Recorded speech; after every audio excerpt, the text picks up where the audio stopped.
Thank you all for joining us today. My name is Annie McKay, and I'm the Executive Director of the Kansas Center for Economic Growth. 3 years ago, policymakers and the governor passed unprecedented and unaffordable tax cuts. No other state has ever tried the Kansas-style experiment, and for good reason. It's been proven time and time again that the path elected officials have chosen for Kansas with these ill-advised tax cuts lead to slower job growth, damaging budget cuts, and record revenue loss. We're here today calling on policymakers and the governor to acknowledge that the adrenaline shot isn't coming and time's up on the tax cuts. We're going to hear from leaders who represent the Kansans that are bearing the burden of this unprecedented and unaffordable tax policy. First, Duane Goossen, longtime former state budget director and former member of the Kansas House of Representatives, current senior fellow with the Kansas Center for Economic Growth, will talk about the state's budget crisis and how we got here. Duane's then going to be followed by representatives from 8 groups who are going to talk about what's at stake for Kansas.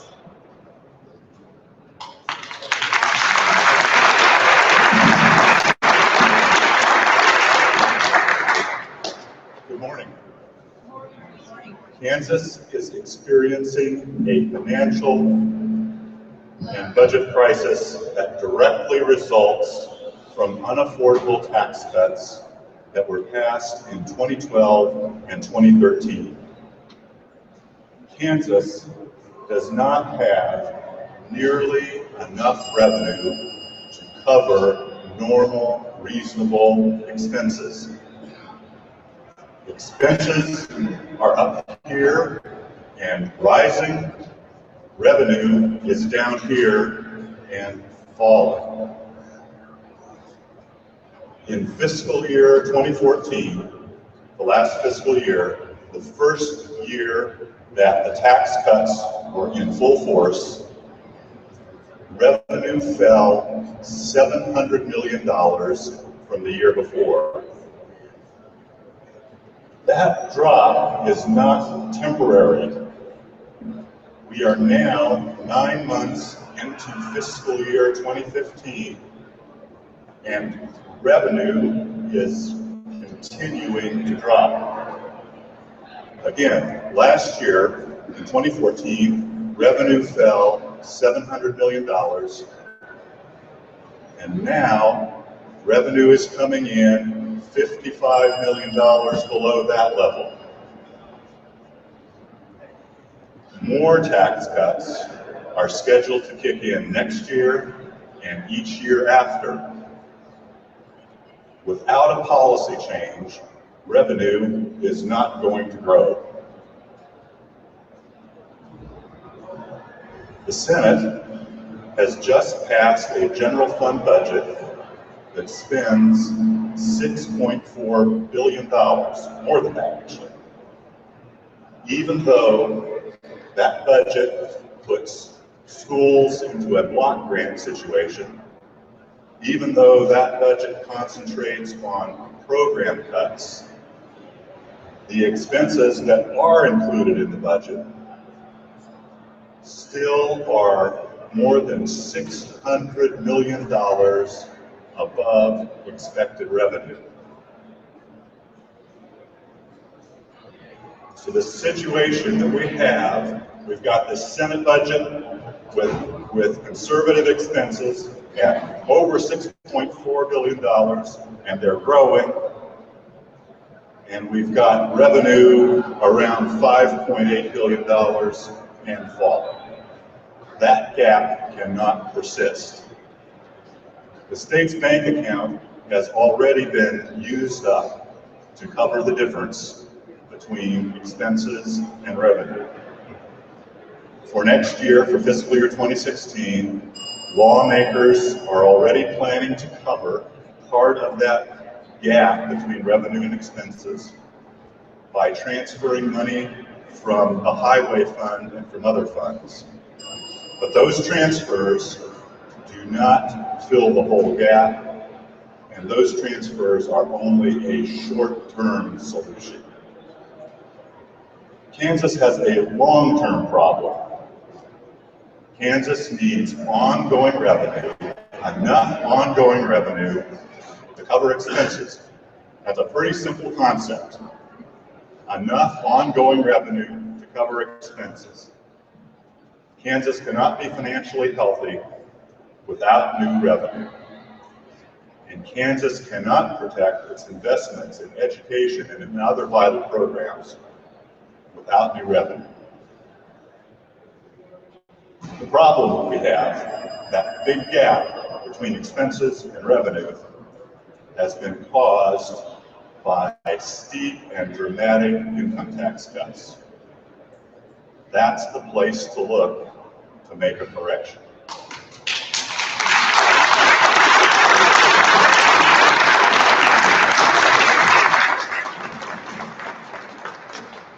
I'm Shannon Cotsoradis, President and CEO at Kansas Action for Children. It's been 3 years since Kansas enacted some of the biggest tax cuts in its history. Since then, state legislators have had their work cut out for them trying to balance the budget. Unfortunately for Kansas children, there will be no do-overs if policymakers don't resolve the fiscal crisis our state is facing. According to Governor Brownback, it requires the courage to face our challenges head-on and find solutions that work for Kansans. I couldn't agree more, and I hope that policymakers will have the courage to acknowledge that the great experiment hasn't produced the desired results.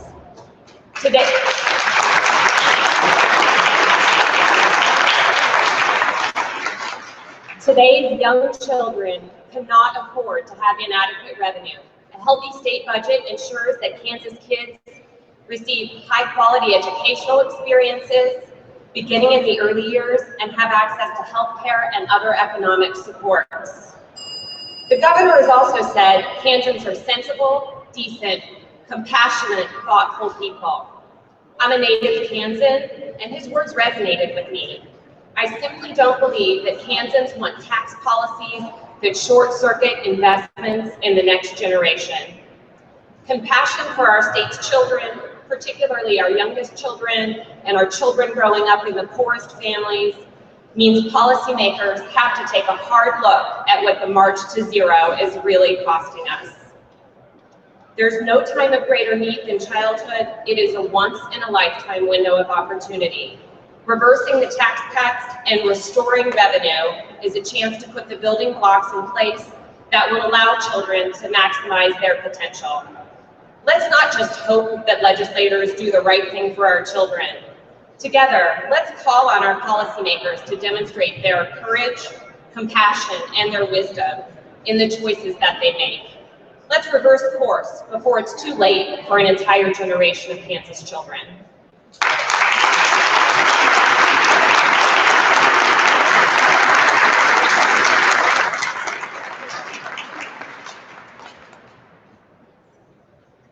Good morning. Therese Bangert, and today I'm representing the Protect the Kansas Refundable Earned Income Tax Coalition. When you get as old as I am, one gets to reminisce, so please indulge me. I think that I am a minority in this state house, having been in the Capitol halls in 1998, when the legislators passed the Kansas Refundable Earned Income Tax Credit. One of the inspirations for this policy came from President Ronald Reagan, who called the Earned Income Credit the best anti-poverty, best pro-family, best job creation measure to come out of Congress. I know I have heard all these priorities for Kansas families spoken by Governor Brownback. I agree with him. We want policy in Kansas to support our families. The EITC policy was only one part of a much larger tax package. The package hailed as the largest tax reduction in state history. Governor Graves took pride in touting the bill's inherent fairness. There's a little bit in it for everyone, he said. The $252 million bill was an across-the-board slashing of property, income, inheritance, low-income sales, and business tax. The refundable earned income credit was the tax relief package's component for low-income working families. Most of us have not experienced that same fairness in the tax policy passed in 2012. Instead, the sharp decline of revenue from the income tax cuts has placed in jeopardy programs that help support and build up Kansas children and families. And the programs are placed in a false competition with each other. The refundable earned income credit, or take people off of the disabilities waiting list, early childhood programs, or K-12, etc. During the last years of his life, I had a treasured relationship with the internationally renowned Topeka, Dr. Carl Menninger. I think of him often. I remember a panel he put together at Washburn one January at the beginning of the legislative session, to which he invited legislative leaders. Programs for children were being cut. I am willing to pay more taxes to keep these programs, he said. Who in this audience is willing to pay more taxes? He asked. And then there was the blustery cold winter day when children's groups were gathered on the south side of the Capitol here, raising our voices for children. And there was Dr. Carl, in his 90s, with his cape. And I share Pope Francis's take on politicians.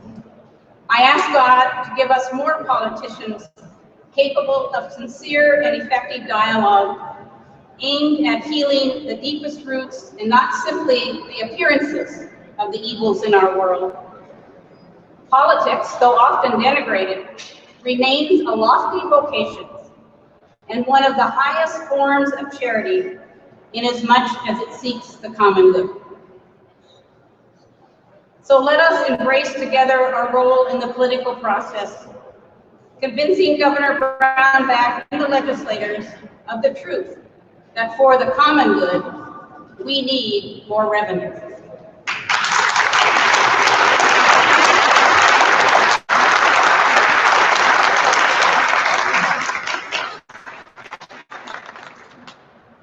Good morning. I'm Lynn Steffen, and I'm a member of the leadership team of Women for Kansas. And I thank those of you who have t-shirts identical to mine.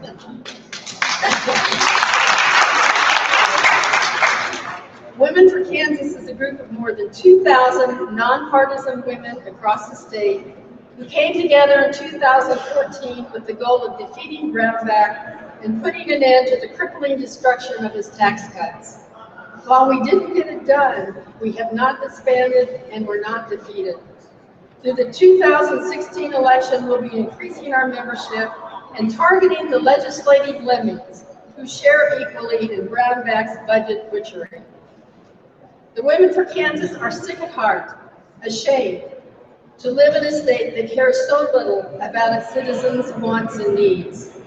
From education to healthcare, highways to the highway patrol, state parks to the decimated budget surplus, there is scant evidence that anyone in Topeka listens to us or cares about anyone other than big bucks donors and lobbyists. The Women for Kansas are embarrassed about the continuing negative national publicity and the damaging effect it has and will continue to have on our state as a desirable place to live. Just a couple of weeks ago, USA Today reaffirmed that Kansas badly lags behind the nation in private sector job growth. While jobs in the rest of the country have grown 5%, Kansas jobs have grown a paltry 3%. My daughter's friend perfectly exemplifies why the growth we were promised is eluding us. My friend has been a doctor for 30 years. Her daughter, born, raised, and schooled in Wichita, followed in her mother's footsteps, and she's in medical school. Upon graduation, she planned to live and practice in the state she's called home. Now, however, given the dire state of the budget, the many, many backward steps it's forced on us for years into the future, my friend's daughter has no intention of living in Kansas. She will live and practice and, yes, pay her taxes to a state that believes in progress, invests in education, its children, its employees, its infrastructure, the arts, and doesn't turn its back on the sick, the handicapped, and the elderly. My friend's daughter is one of untold numbers who will bypass Kansas as the place they want to live and work and spend their lives. Who, after all, would want to live in a state that's become defined by what it lacks? If you could start over, would you choose to live in Kansas?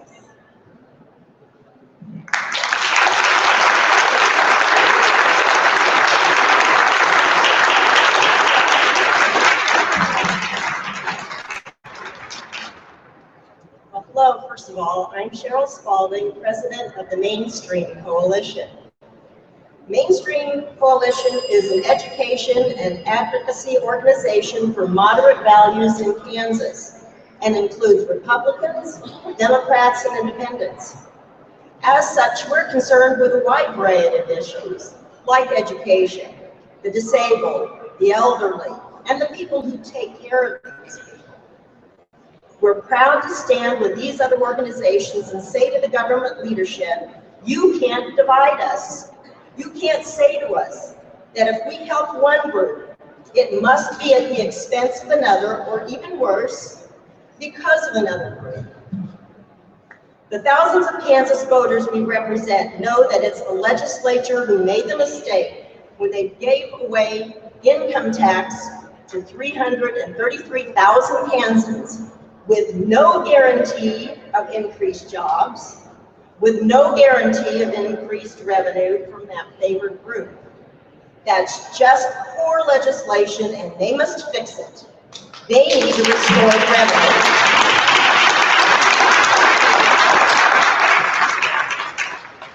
These reckless revenue policies have left no Kansan unaffected. If you are concerned about your public schools, you should know that if revenue had kept up with personal income the last 3 years, schools could be fully funded. Are you concerned about the long-term fiscal health of the state? Do you know that a legislative committee recently agreed to a massive debt load, $1.5 billion with a B dollars worth of papers, bonds, when they should instead fix the problem of their own making?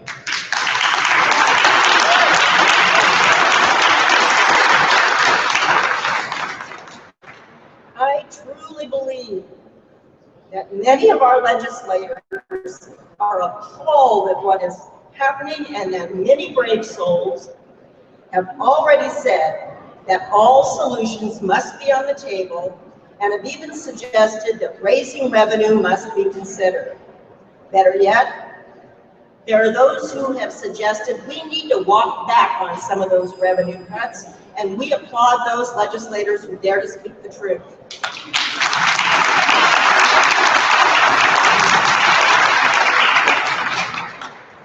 Without that, we have heard, it will still all turn out all right, but how? On the backs of the middle class? With regressive sales tax and sin taxes and property taxes, none of which are projected to actually close the budget gap? The answer really is simple. Restore the revenue that was lost. Lowering taxes on the upper income earners has not produced a shot of adrenaline to the Kansas economy, but mired the state in stagnant growth. This is not good government. This is policy for the benefit of the few at the behest of special interests, and this crisis has been self-inflicted, and those who created it should fix it. The Mainstream Coalition, the Mainstream Coalition stands with all of these organizations who are here today and sending them this message. Restore the revenue.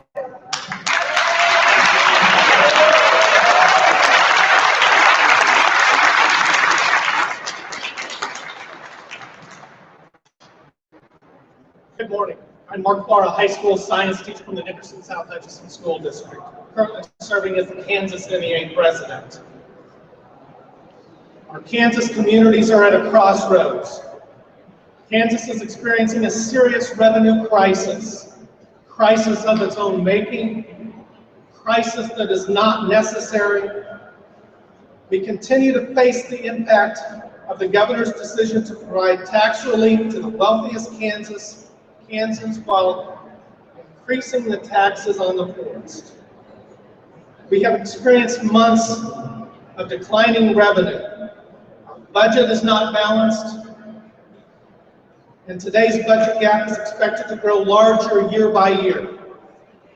Yet the cost of education, healthcare, social services, and infrastructure have all dramatically increased, along with the expectations that these core services continually improve.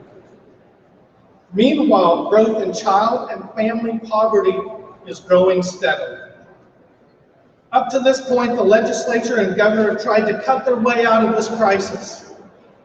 The cuts are causing serious harm to the quality of life that Kansans expect and that businesses expect when making decisions where to locate and attract highly educated, highly skilled workers. If we don't reverse the revenue decline, Kansas communities will be unable to deal with the long-term decline in our children's educational opportunities, in our infrastructure, and in providing care for our most vulnerable citizens. Kansas is indeed at a crossroads. We can continue on a path of decline, or we can take action and move back onto a path that honors the citizens of the state of Kansas. First, we must agree to end the governor's failed experiment.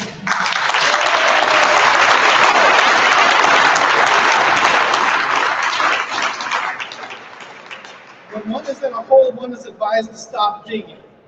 Yesterday, we just added $11 million to that hole. So the legislature must stop digging the revenue hole. Secondly, the legislature must take actions to bring tax exemptions under control. The rapid expansion of exemptions offers a clear example of a tax policy that does not work. Finally, we must all call on our representatives to end the political games geared towards serving special interests at the expense of our future.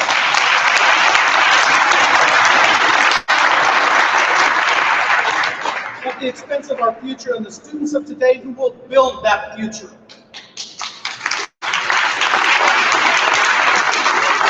These extraordinary times calls for extraordinary courage. We have worked too hard and too long in every Kansas community to sit back and watch this happen.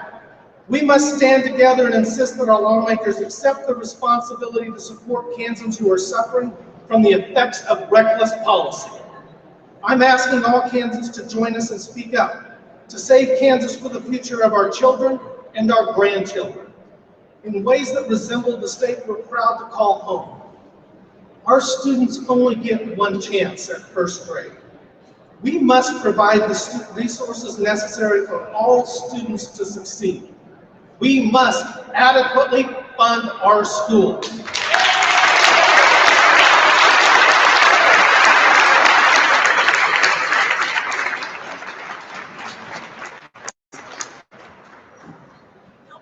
This morning woke up and saw the headline, "The governor admits his experiment has failed." Did you see? It was under the dateline, April Fool's Day. Good morning. I'm Vicki Buening with the Kansas Citizens for the Arts and past member of the Kansas Arts Commission.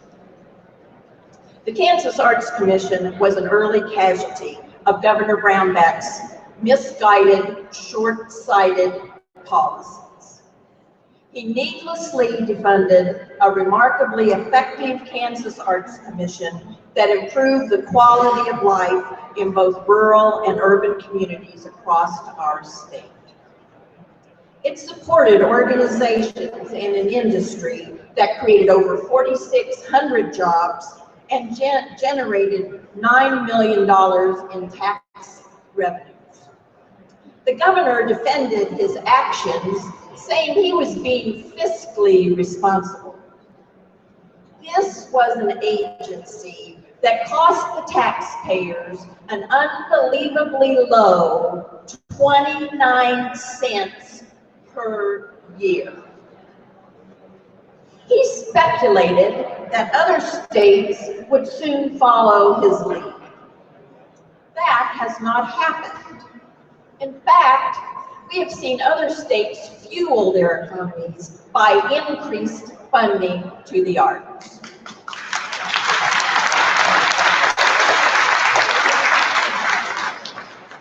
Our historic capital provides a dramatic backdrop for our call to action today. Just look around you. Sometimes it's important to look back to move forward. And I think here in this building, everywhere we look, we are reminded of the values of past generations and the courageous individuals who stood firm against injustice. It affirms that we are a place that nurtures leaders, as evidenced by these figures around us today. Innovators, adventurers, artists, and so much more. Today, we were asked to answer the question, what is at risk with the governor's policies? The Citizens for the Arts say, we are at risk. Our lives and the quality of our lives are at risk. It is time, Governor, to repeal the 2012 income tax policies. Thank you for being here.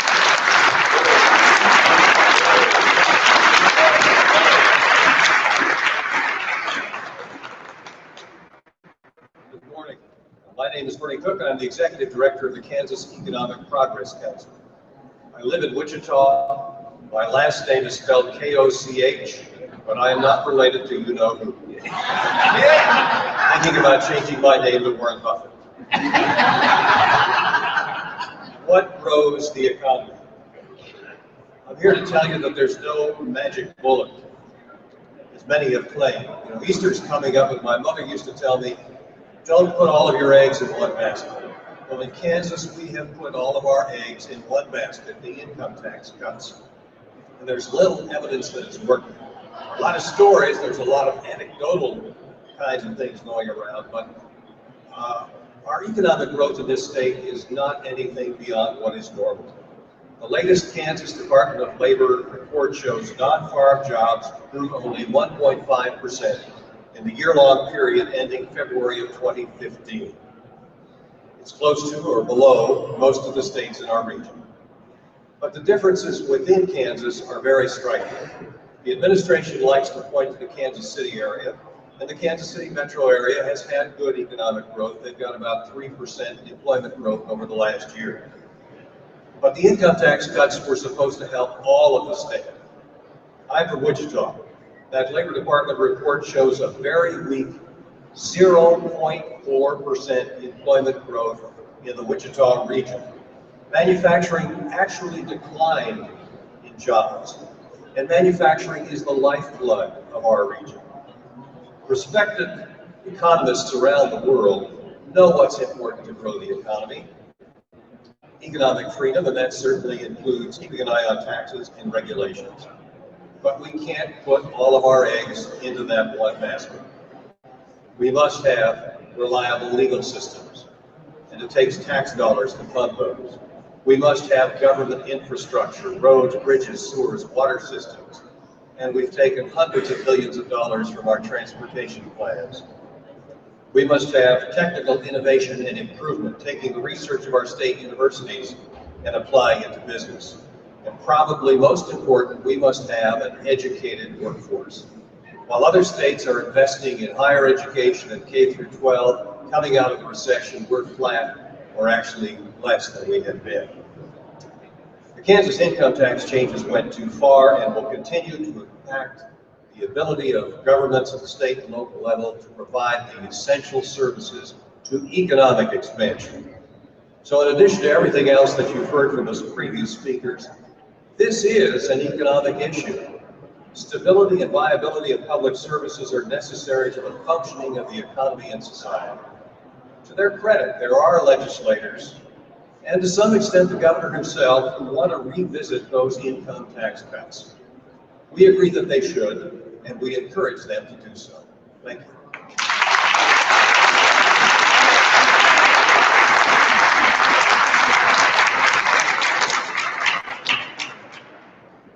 My name is Gary Brunk. I'm the Executive Director of the Kansas Association of Community Action Programs. And I'm here representing Rev Up Kansas, whose 37 member organizations are committed to restoring revenues by repealing the tax cuts. We've heard from Duane the facts about our crisis. From other speakers, we've heard what's at stake for families, children, education, the arts, our economy, and more broadly, the quality of life in our state. Now, let's spend a minute talking about leadership. On the wall of the public entrance to the Capitol, that magnificent entrance, there's a quote from President Dwight D. Eisenhower that gets at the essence of the kind of leader that he was and the kind of leadership we need today. The quote is, "The opportunist thinks of me and today. The statesman thinks of us and tomorrow." Today, we need leaders who will think of us and tomorrow. Thinking of us means to focus on the common good, a central concept in every major religious tradition, and as Sister Therese referred to, a central concept in Catholic social teaching. Thinking of tomorrow means to focus on how what we do today makes things better for tomorrow for all of us. President Eisenhower believed that a major purpose of government is to make investments that will increase the common good. And during his presidency, the nation experienced steady growth, low unemployment, and a rising middle-class standard of living. That experience stands in stark contrast to the reality today. During the Great Recession, unemployment and wage stagnation dealt a crushing blow to the American middle class. Today, more than 5 years after the supposed end of the recession, the recovery continues to bypass a very large number of Kansans who, despite employment, are still poor. And just a little side, in hearings in this legislature, there's a lot of sense that if you're poor, it's because you don't want to work. But the fact is, many working people in Kansas are poor, and they still are working. This is a reality that will not change until we face the fact that too many jobs in Kansas do not pay enough to allow families to lead a very modest lifestyle.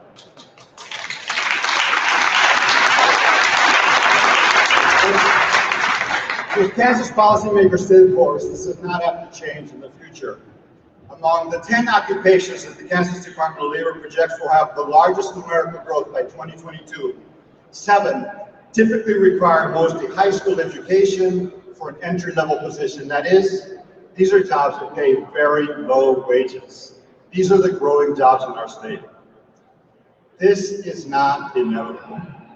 Government can play an important role by partnering with business, planning for the future, making investments in education, infrastructure, research, and the health of our population. That is how the government supported the creation of the great American middle class in the 50s and 60s, and how it can do so again. But to do so, we need leaders who will work for fair, progressive taxation that allows us to pay for those essential investments. We call on the governor and legislatures to repeal the tax cuts so we can get back to building an economy that works for everyone, an economy where the roadmap to opportunity in the middle class is available to all.